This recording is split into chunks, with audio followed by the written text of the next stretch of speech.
Welcome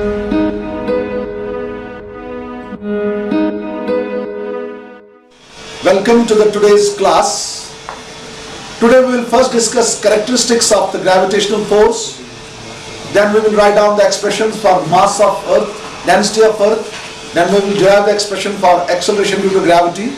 We will try to derive the relation between acceleration due to gravity and gravitational constant.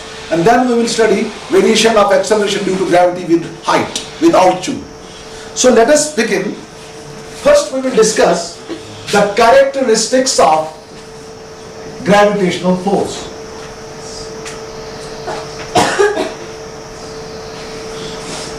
Characteristics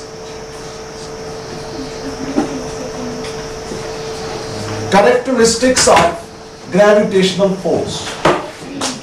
आज हम पहले पढ़ेंगे characteristics of gravitational force. देखो बच्चों, कल आपने दो बॉडीज दी थी यहां पर.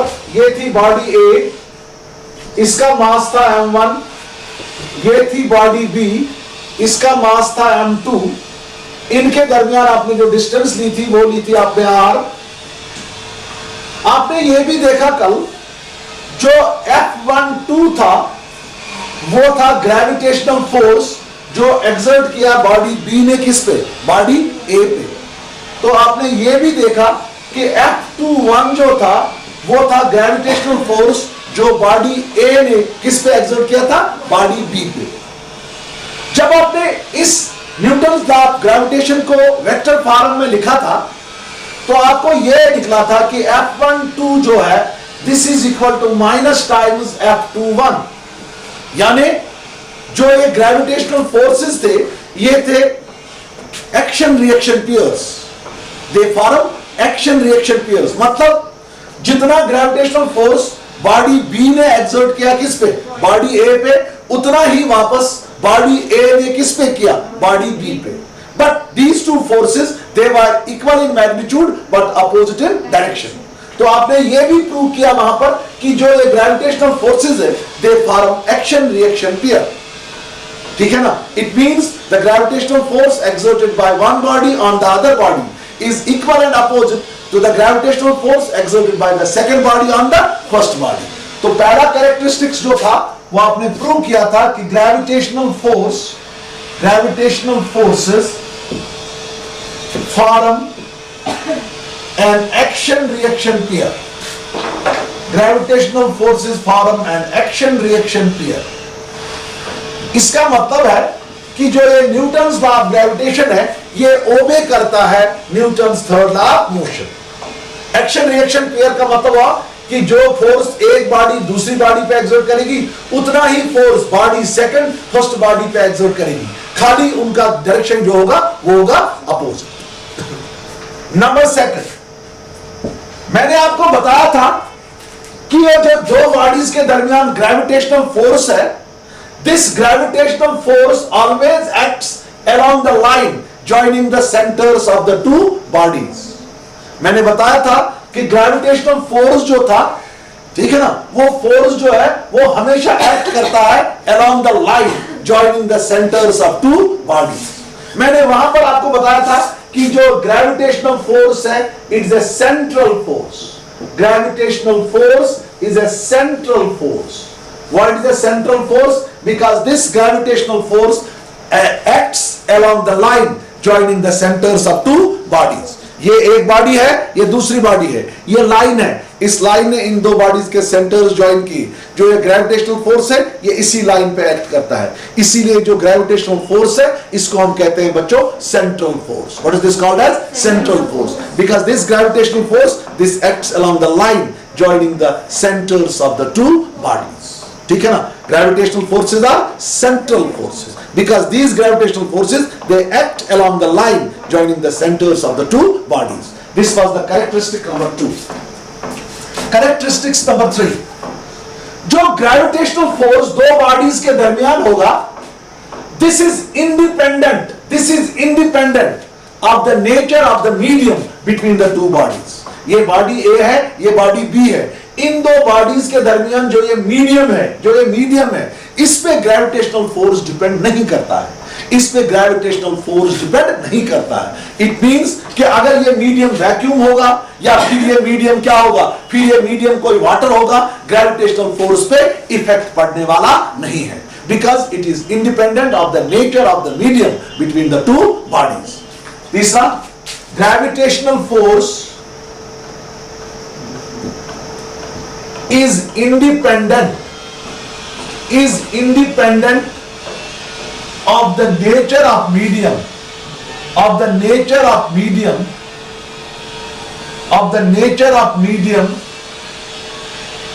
between the two bodies. Gravitational force जो है ये है independent of nature of medium between the two bodies. दो बॉडीज के दरमियान जो ग्रेविटेशनल फोर्स है ये है independent of the nature of medium between the two bodies. ये तीसरी कैरेक्टरिस्टिक्स है। चौथी कैरेक्टरिस्टिक्स ग्रेविटेशनल फोर्स की क्या है? अगर बच्चों यहां पर हमारे पास बहुत सारी बॉडीज है, ये एक बॉडी ए है, ये बॉडी बी है, ये बॉडी सी है, ये बॉडी डी है, ये बॉडी ई है। अगर मैं कोई भी दो बॉडीज के दरमियान ग्रेविटेशनल फोर्स कैलकुलेट करूंगा, उस ग्रेविटेशनल फोर्स पे दूसरी बॉडीज का इफेक्ट नहीं होगा, क्योंकि ग्रेविटेशनल फोर्स यहां ए से बी के दरमियान भी होगा, ए से ई के दरमियान भी होगा, क्योंकि हर एक बॉडी जो है उसके पास मास है।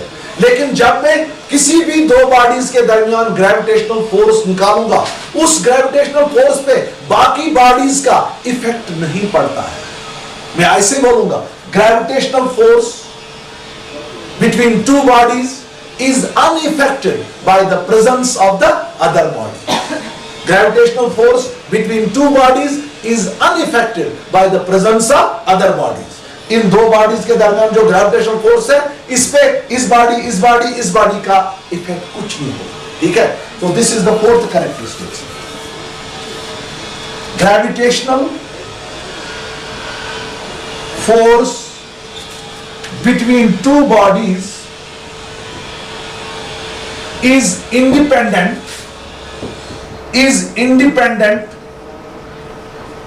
of the presence of other bodies.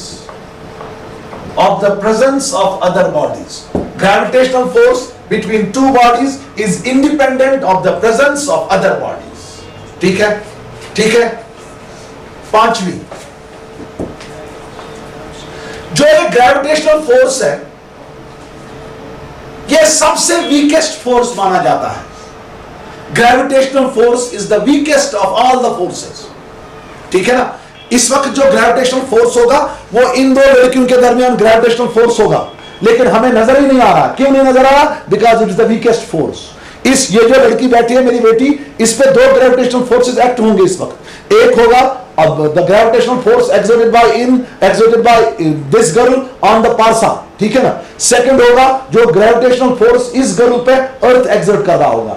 इस गर्ल पे दो ग्रेविटेशनल फोर्स थे, one is the gravitational force exerted by the earth and second is the gravitational force exerted by the parsa, ठीक है ना। तो इस पे दो ग्रेविटेशनल फोर्सेस होंगे, लेकिन जो अर्थ वाला होगा वो ज्यादा होगा as compared to that of the पारसा गर्ल, ठीक है ना। तो इसका मतलब है जो ग्रेविटेशनल फोर्स है it is the weakest force. Gravitational force is the weakest force in nature. Gravitational force is the weakest force in nature. Number 6, जो gravitational force है it's an inverse square force. It's an inverse square force. What is an inverse square force? Because it is inversely proportional to the square of the distance between the two bodies. यानी gravitational force जो है it's an inverse square force. इसको हम क्यों inverse square force कहते हैं? क्योंकि ये इनवर्सली प्रोपोर्शनल होता to the square of the distance between the two bodies. तो पहली कैरेक्टरिस्टिक्स क्या है? Gravitational force is form action and reaction pair, यानी जो ग्रेविटेशनल फोर्स एक बॉडी दूसरी बॉडी पे एक्सर्ट करती है that will be equal to the gravitational force exerted by the second body on the first body. खाली उन दो का जो है वो डायरेक्शन अपोजिट होगा, मैग्नीट्यूड सेम होगा। इसका मतलब है दे form action reaction pair.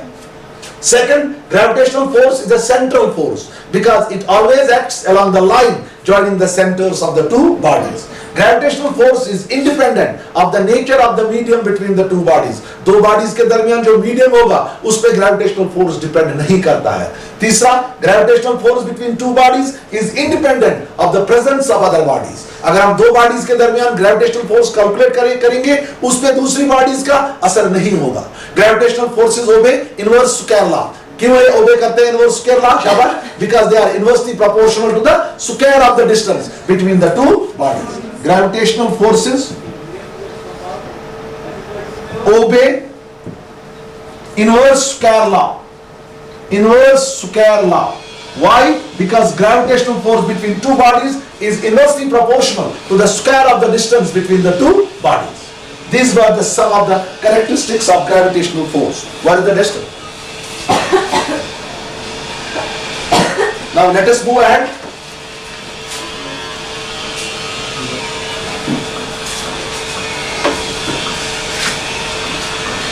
Let us derive expression for acceleration due to gravity. यहाँ हम derive करेंगे relation between acceleration due to gravity and universal gravitational constant. Expression for acceleration due to gravity. Acceleration due to gravity.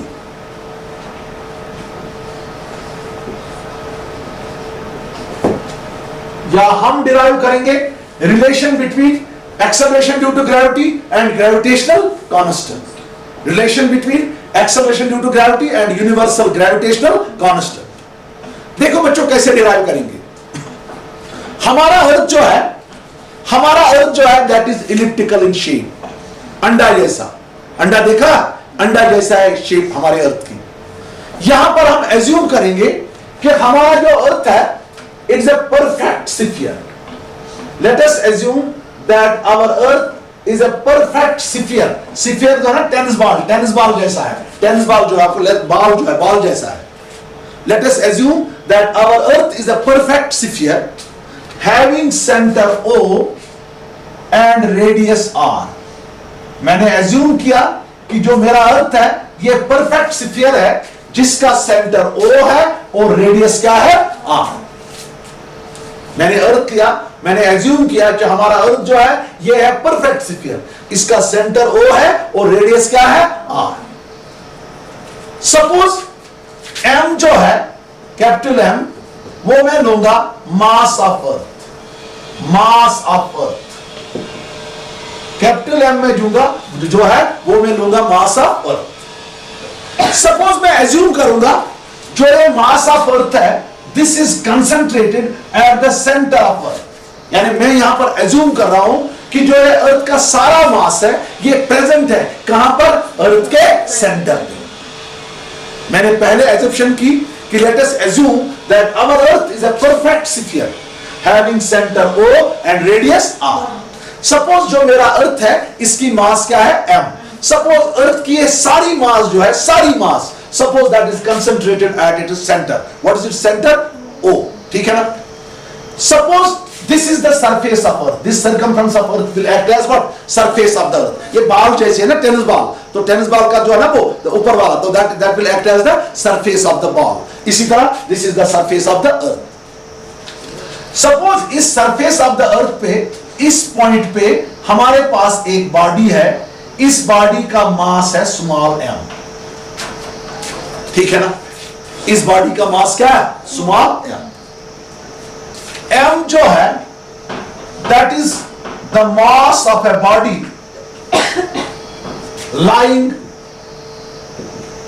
On the surface of earth. Lying on the surface of earth. m जो है वो है mass of body lying on the surface of earth. चूंकि हमारा earth जो है this earth will attract this mass towards its centre by force. That force is called as force of gravity. जो हमारा अर्थ है ये इस मास को अट्रैक्ट करेगा towards its centre by force. That force is called as force of gravity. F is equal to force of gravity exerted by the earth on the body, on the body. Body कहां पर है? अर्थ के surface पे। यहां देखो, suppose इस point का नाम मैं ए रखूंगा। यहां देखो, m जो है वो है mass of body lying at point A on the surface of अर्थ। इस बॉडी को जो अर्थ है वो इसको एक ग्रेविटेशनल फोर्स एक्सर्ट करेगा, जिसको हम फोर्स ऑफ ग्रेविटी भी कहते हैं, ठीक है ना। That force will be directed towards the centre of the earth. Suppose ये बॉडी जो है, इसमें जो अर्थ ने फोर्स ऑफ ग्रेविटी एक्सर्ट किया, वो मैंने किससे डिनोट किया? F से, ठीक है ना। जब अर्थ इस पे फोर्स ऑफ ग्रेविटी एक्सर्ट करेगा, इस बॉडी में, ये बॉडी जो है मोशन में आएगी, इस बॉडी में एक एक्सेलरेशन पैदा होगी। What is that acceleration called as? Acceleration due to gravity. G is equal to acceleration due to gravity produced in a body of mass m by force F, by force F। G जो है, ये इस body में इस gravitational force ने, इस force of gravity ने acceleration पैदा की, ठीक है। क्योंकि जैसे ही फोर्स इस पे एक्ट हो जाएगा, फोर्स इस बॉडी को मोशन में लाएगा, ठीक है ना। तो इस बॉडी में एक एक्सेलरेशन पैदा होगी, क्योंकि ये एक्सेलरेशन जो है ये पैदा की फोर्स ऑफ ग्रेविटी ने, ग्रेविटेशनल फोर्स ने। तो इस एक्सेलरेशन को हम क्या कहते हैं? Acceleration due to gravity. अब m भी दिया गया है, g भी दिया गया है, f भी दिया गया है। As per Newton second law, F होता है बराबर ma। यहां a के बदले क्या है? g। नाउ एज पर Newton second law of motion, as पर Newton second law of motion, जो F है वो है बराबर ma। F किसके बराबर है? ma। मगर a के बदले क्या है यहां पर? तो F होगा बराबर mg। इसको नाम रखेंगे इक्वेशन नंबर फर्स्ट। F होगा बराबर mg, ठीक है ना, एज पर Newton second law of motion. मगर एज पर न्यूटन लॉ ऑफ ग्रेविटेशन, चूंकि F जो है ये है फोर्स ऑफ ग्रेविटेशनल फोर्स, ये है फोर्स ऑफ ग्रेविटी, एज पर Newton law of gravitation. But as पर Newton law of gravitation, Newton law of gravitation, ये जो F होगा, ये F होता है बराबर G, पढ़ा है ना G, m1 के बदले कैपिटल M, m2 के बदले स्मॉल m डिवाइडेड बाय, इन m और कैपिटल M के दरमियान क्या डिस्टेंस है, वो क्या है? r divided by r square. इसको रखेंगे नाम इक्वेशन नंबर सेकंड। चूंकि ये फोर्स ऑफ ग्रेविटी है, फोर्स ऑफ ग्रेविटी बच्चों में कैलकुलेट कर सकता हूं Newton second law, Newton law of gravitation के जरिए भी। तो एज पर न्यूटन लॉ ऑफ ग्रेविटेशन, ये फोर्स जो है this is g mm divided by r square. अगर हम फर्स्ट और सेकंड को कंपेयर करेंगे, LHS बराबर है, तब तो RHS भी बराबर होंगे। From first and second we get, हमें क्या निकलेगा? शाबाश, LHS are equal, therefore RHS are also equal। तो बेटा हमको निकलेगा mg is equal to g capital M small m divided by r square। What is small m? Mass of body। What is capital M? Mass of earth, है ना, mass of earth। Small m and small m cancels, तो आपका g जो है, g निकला gm divided by r square। g निकला आपको gm divided by r square. तो ये जो है, this is the relation between acceleration due to gravity and universal gravitational constant. ये है स्मॉल g और कैपिटल G के दरमियान रिलेशन। एक्सेलरेशन ड्यू टू ग्रेविटी किसके बराबर है? Universal gravitational constant multiplied by mass of earth यानी mass of planet divided by radius of earth यानी रेडियस ऑफ प्लेनेट। यानी ये है expression for acceleration due to gravity, ठीक है ना। देखा आपने कैसे निकाला आपको इसको। नाउ थोड़ा सा हम इसको डिस्कस करेंगे यहां पर। तो बच्चों, आपको जो एक्सेलरेशन ड्यू टू ग्रेविटी है वो निकला आपको g small g is equal to capital G m divided by r square. इसका मतलब है जो ये एक्सेलरेशन ड्यू टू ग्रेविटी है ये दो चीजों पे डिपेंड करता है। मास ऑफ अर्थ यानी mass of planet divided by mass of planet and what, radius of planet, mass of planet and what is M, mass of earth, what is R, radius of earth. हमारा earth क्या है, planet, तो इसका मतलब है acceleration due to gravity जो है it depends upon mass of planet and radius of planet, ठीक है ना। इसका मतलब है जी डिपेंड्स अपॉन, शाबाश, mass of earth capital M, ठीक है ना। इसको हम कहते हैं मास ऑफ प्लेनेट भी, मास of planet divided number second radius of earth जो हमारा है दैट्स आर, तो हम कहेंगे radius of planet,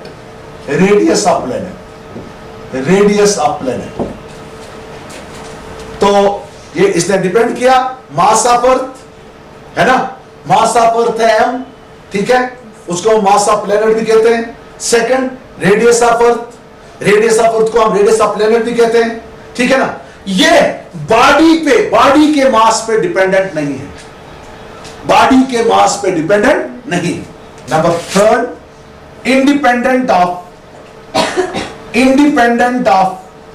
mass of body, ये जो है ये मास ऑफ बॉडी पे डिपेंड नहीं करता है, ये खाली डिपेंड करता है mass of planet and radius of planet. देखो इसका मतलब क्या है, मास ऑफ बॉडी पे डिपेंड नहीं करता।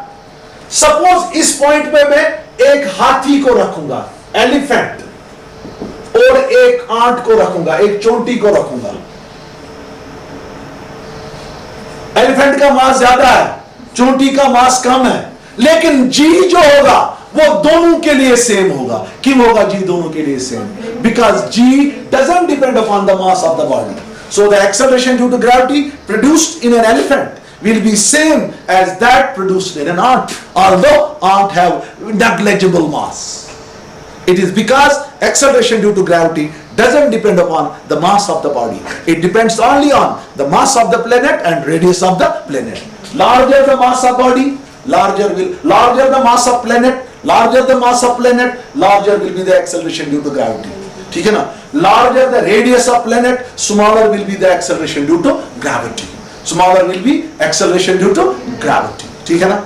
है ना, because it is inversely proportional to the r square. This completes this relation between small g and capital G. The mass of the earth, mass of planet, or we can say mass of earth. देखो मास of अर्थ के लिए क्या formula है, कैसे हम calculate करेंगे। हमें पता है ये जो अर्थ का सरफेस है, इस सरफेस पे किसी भी पॉइंट पे अगर मैं एक्सेलरेशन ड्यू टू ग्रेविटी निकालूंगा, वो g होता है बराबर gm divided by r square. अभी निकाला मैंने। We know that acceleration due to gravity at any point on the surface of earth is given by g is equal to gm divided by r square. What is this g? Universal gravitational constant. What is this m? Mass of earth. What is r? Radius of earth. हमें m निकालना है, grass multiply करेंगे, ये बनेगा gr square is equal to gm। तो m निकालो भाई, m निकालो, m हो गया बराबर g, शाबाश, g r square divided by capital G। m हो गया बराबर g r square divided by capital G, ठीक है ना, g r square divided by capital G। इसी इक्वेशन से हम कैलकुलेट कर सकते हैं मास of earth. What is r? Radius of earth. Radius of earth r जो है ये है radius of earth. Radius of अर्थ का जो वैल्यू होता है वो होता है 6.4 into 10⁻⁶ metres. Radius of earth किसके बराबर होती है शाबाश? 6.4 इंटू 10⁻⁶ मीटर्स, ठीक है बच्चा, 6.4 into 10⁻⁶ metres.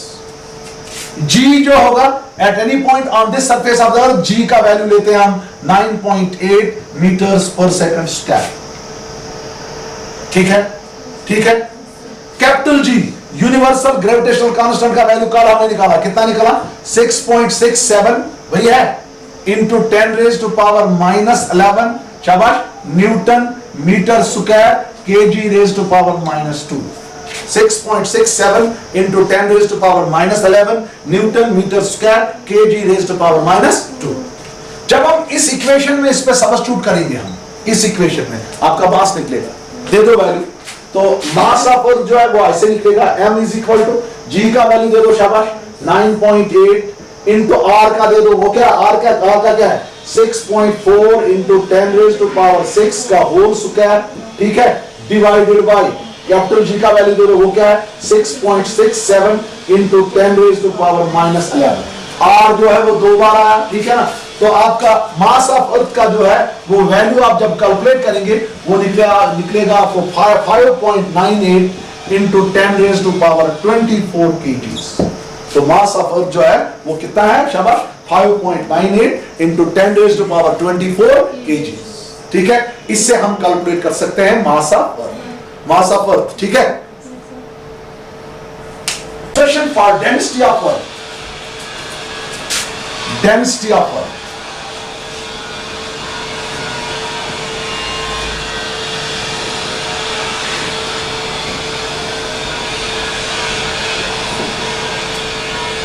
Density of earth,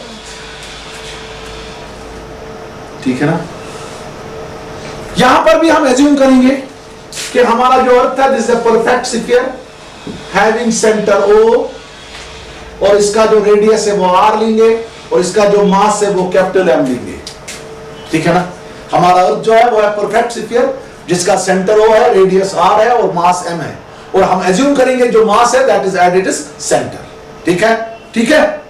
suppose यहां पर एक पॉइंट है, this point A, it is on the surface of earth. Suppose यहां पर जो एक्सेलरेशन ड्यू टू ग्रेविटी का वैल्यू है वो है g, ठीक है ना, ठीक है ना। तो g जो है उसका वैल्यू एक्सप्रेशन आपने कैलकुलेट किया, g होता है g capital M divided by r square, acceleration due to gravity on the surface of earth, ठीक है ना। हमें क्या निकालना है, डेंसिटी ऑफ अर्थ। चूंकि डेंसिटी ऑफ अर्थ हर जगह सेम नहीं होगी, अब हम एज्यूम यहां पर क्या करेंगे, हम मीन डेंसिटी लेंगे, क्या लेंगे, mean density, mean density. Suppose rho जो है ये है mean density of earth, mean density of earth, rho लिया मैंने मीन डेंसिटी ऑफ अर्थ, जिसके लिए मैं एक्सप्रेशन निकालूंगा। डेंसिटी जो होता है वो होता है mass divided by volume, mass divided by volume. यहां देखो बच्चों, डेंसिटी जो है वो होगा मास डिवाइडेड बाय वॉल्यूम, जिसका मतलब है डेंसिटी जो होगा मास ऑफ अर्थ जो है वो है m, वो है m, ठीक है। वॉल्यूम ऑफ अर्थ जो होगा वो होगा 4/3 पाई r क्यूब, क्योंकि मेरा अर्थ जो है वो है स्फेरिकल, वॉल्यूम ऑफ स्फीयर होता है 4/3 पाई r क्यूब। मैंने एज्यूम किया जो मेरा अर्थ है वो है परफेक्ट स्फीयर, तो अर्थ का जो वॉल्यूम होगा वो होगा 4/3 पाई r क्यूब। ओके, अब मुझे क्या निकालनी है, डेंसिटी, ठीक है ना। मास का वैल्यू मैं दूंगा इस इक्वेशन से, जरा मास का वैल्यू उधर दे दो, शाबाश। इस इक्वेशन से मास का वैल्यू निकालो, m हो गया बराबर gr square divided by capital G, gr square divided by capital G, ठीक है ना। इसमें सब्स्टिट्यूट करो मास का वैल्यू इस इक्वेशन में, ठीक है ना। जरा बताओ रो क्या बनेगा, रो बनेगा आपको gr square divided by capital G whole divided by 4/3 pi r cube. 3 जो है ऊपर जाएगा, उल्टे का पलट हो जाएगा, जाएगा ना, 3 जो ऊपर जाएगा ये बनेगा rho is equal to gr square divided by capital G into 3 divided by 4 pi r cube. ये 3 जो है ये ऊपर चला गया, ऊपर चला गया, ऊपर चला गया ना। इस r स्क्वायर से इसके 2 खत्म हो गए, खत्म हो गए ना, खत्म हो गए। अब रो किसके बराबर निकला, शाबाश, रो निकला आपको 3 इंटू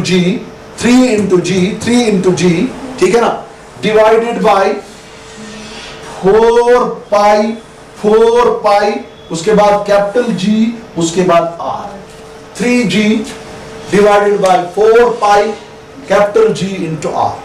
अरे बाबा, यहां पर मास का वैल्यू दिया gr square divided by capital G, ठीक है ना। ये 3 जो है वो ऊपर चला जाएगा, तो डेंसिटी के लिए जो एक्सप्रेशन बनेगा आपको वो बनेगा 3 times acceleration due to gravity divided by 4 times gr। 4 pi G R. हम यहां वैल्यू भी लगा सकते हैं, ये रो ऐसे देंगे वैल्यू 3 इंटू 9.8 जी का वैल्यू, ठीक है ना, डिवाइडेड बाय 4 इंटू पाई, पाई का वैल्यू देंगे हम 3.14 इंटू कैपिटल जी का वैल्यू है 6.67 into 10 raise to power minus 11 into radius of earth 6.4 into 10 raise to power 6। मुख्तलिफ चीजों के वैल्यू देंगे, ठीक है ना। 9.8 जो है ये value of what, value of acceleration due to gravity.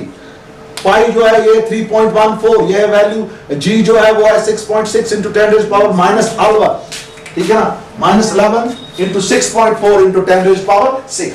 जब आप ये कैलकुलेट करेंगे तो आपको रो जो है वो निकलेगा 5.5 into 10 raise to power 3 kg per metre cube, kg per metre cube. यहां देखो रो निकला आपको 5.5 into 10 raise to power 3 kg per metre cube. इसका मतलब है, इसको तो छोड़ो आप, इसका मतलब है जो अर्थ की डेंसिटी है it is of the order of 10 raise to power 3 kg per metre cube. Order में लिखते हैं, it is of the order of, ठीक है ना। तो हम बताएंगे डेंसिटी ऑफ अर्थ जो होगा, density of earth is of the order of, is of the order of कितना, शाबाश, is of the order of 10 raise to power 3 kg per metre cube. जो डेंसिटी ऑफ अर्थ है it is of the order of 10 raise to power 3 kg per metre